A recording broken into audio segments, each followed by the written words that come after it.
এই বিষয়ত ক'বলগীয়া অন্য একো নাই। এইখন যিখন আমাৰ অনুশীলন ফিল্ড আছিল, আমাৰ কাকি টঙীয়া বনশিবি খেলপথাৰ, এই খেলপথাৰখনৰ কাষেদি এটা কালভাৰ আহিছিল। আমি জনাত PWD ৰাস্তাটো বনাওঁতে এটা কালভাৰ আহিছিল। এই কালভাৰটো নিদিয়াৰ বিনিময়ত আজি এই পানী আৰু আমি জমৰ যন্ত্ৰণা ভুগিবলগীয়া হৈছে।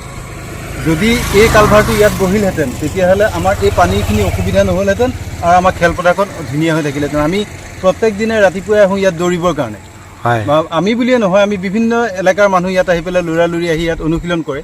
কিন্তু আজি এই কালভাৰটো নথকাৰ কাৰণে আজি আমি ইয়াত অনুশীলন কৰিব পৰা নাই আৰু এইখিনি আমাৰ অসুবিধা, বহুত অসুবিধা। গতিকে বিভাগীয় কৰ্তৃপক্ষই ইয়াৰ ওপৰত সৰজমিন তদন্ত চলাই কি কৰিলে ভাল হয় আৰু কালভাৰ কেনেকৈ বহালে, ক'ত বহালে পানীটো ওলাই যায়, তেনেকুৱা এটা ব্যৱস্থা কৰি দিলে আমাৰ ভাল হয়।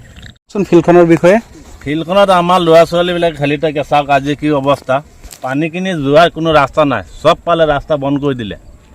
এতিয়া আমাৰ ল'ৰা ছোৱালীবিলাক ক'ত খেলিব, ৰাস্তা বাটে ফুৰি থাকে। গতিকে চৰকাৰে কি বিশেষ ব্যৱস্থা লওক, অতি শীঘ্ৰেই মানে কিবা এটা পানীৰ লাইন কৰিব লাগে, পানীখিনি ইয়াৰ পৰা আঁতৰাব লাগে। কওকচোন এই ফিল্ডখনৰ বিষয়ে কি ক'ব?